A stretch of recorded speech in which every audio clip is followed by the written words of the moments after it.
What's going on, my blessed crypto enthusiasts? You're watching Crypto Blessing. Here you can find weekly content on everything that is trending in the cryptocurrency markets. That includes fundamental analysis as well as technical analysis and my own opinion. As some of you are aware, the cryptocurrency markets have been hovering barely above $200 billion for some months now, slightly deviating on occasion but always returning back to that $200 billion level. Recently there's been a ton of developments, not only with exchanges and how people interact with cryptocurrencies, but also in the actual assets development themselves. XRP and RippleNet have been completely dominating the cross-border payments sector. Stellar Lumens has come in to compete with that of Ripple, although are still very much in the shadow of XRP, but are providing an alternative solution for cross-border payments and international remittances, all of which banks are really taking a keen approach to.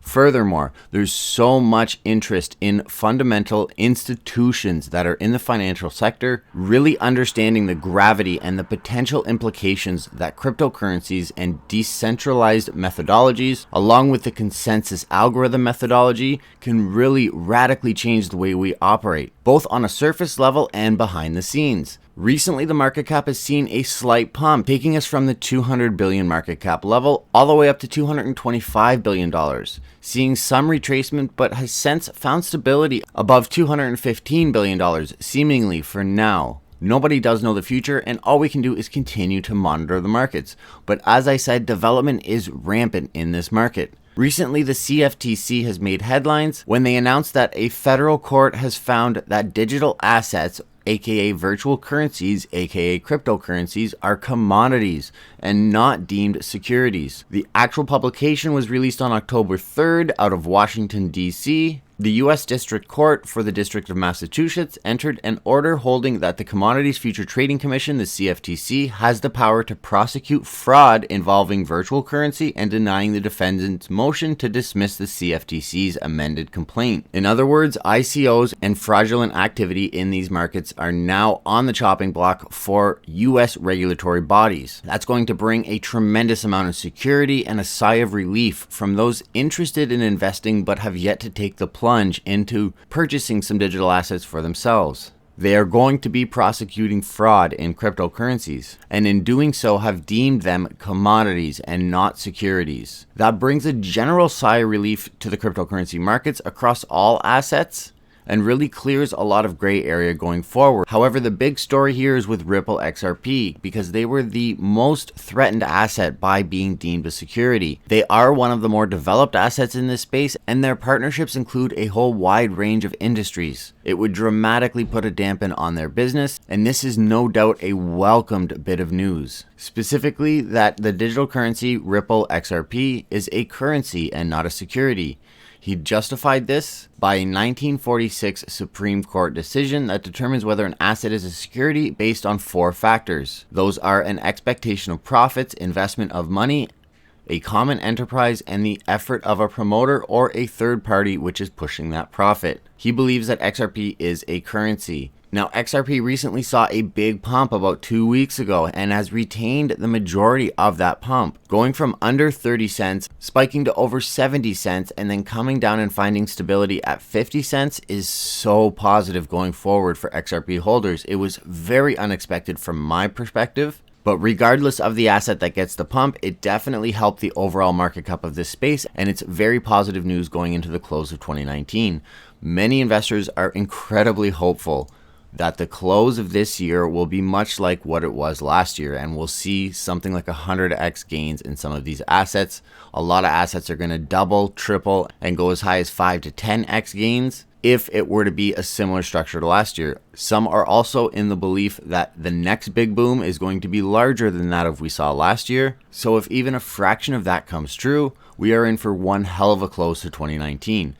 You can guarantee that we will be here at Crypto Blessing, bringing you the weekly ebb and flow of these markets. Tron has also made a lot of headlines recently, doing a live event to give updates on all of their developments as well as outline what they're planning to do with BitTorrent. Tron acquired BitTorrent earlier on this year, and all of the licenses and technology that BitTorrent has developed along with the BitTorrent team, and they've been working tirelessly to port it all over to the TRX network and have already begun to make some changes, incentivizing users to seed torrents, which is a completely new concept that's going to hopefully radically change file sharing. Along with that, they've seen an increase in volume and 20% more total accounts than that of EOS, according to Justin Soon. Soon is always pitting Tron against other popular assets in this space and indicating why he believes TRX comes out on top. This is due to the recent live event where they outlined all of the recent updates and developments in the TRX ecosystem. The total number of accounts for Tron is 13 times higher than that of Ethereum, while Tron sits in the 13th position at the time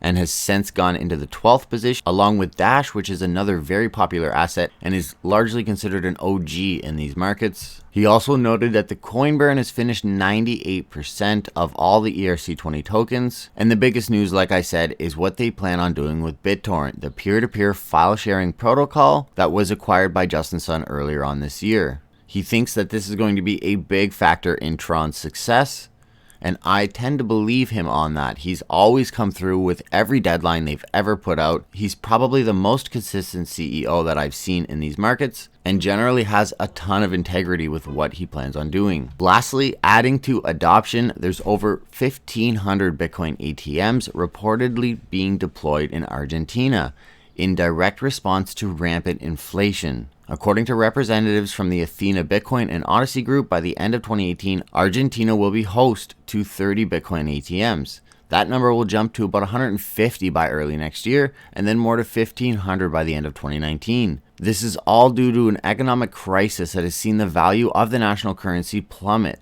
That is the peso. Not only Argentina, but there are other areas like Turkey. The Turkish lira took a big stumble, over 15% in one day earlier on this year, along with Venezuela and a number of other countries seeing hyperinflation or hyperinflation to the scale that we've yet to ever see. ATM visibility worldwide is popping up. Bitcoin ATMs are going to be a new part of the social norm, as is such with this completely new paradigm that is digital assets. I'm incredibly stoked for what the future may have. I'm already acquiring more and more Bitcoin.